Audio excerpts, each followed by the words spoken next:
দেখছো গোয়াল ঘরে কিসের শব্দ হলো না? ও কিছু নয় গিন্নি। তুমি ঘুমাও তো।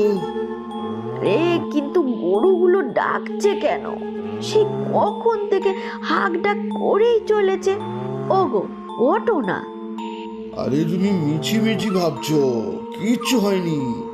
উহ, ঘুমিয়ে পড়ো।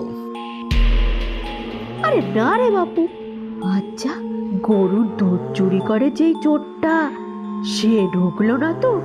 আরে ওঠো না,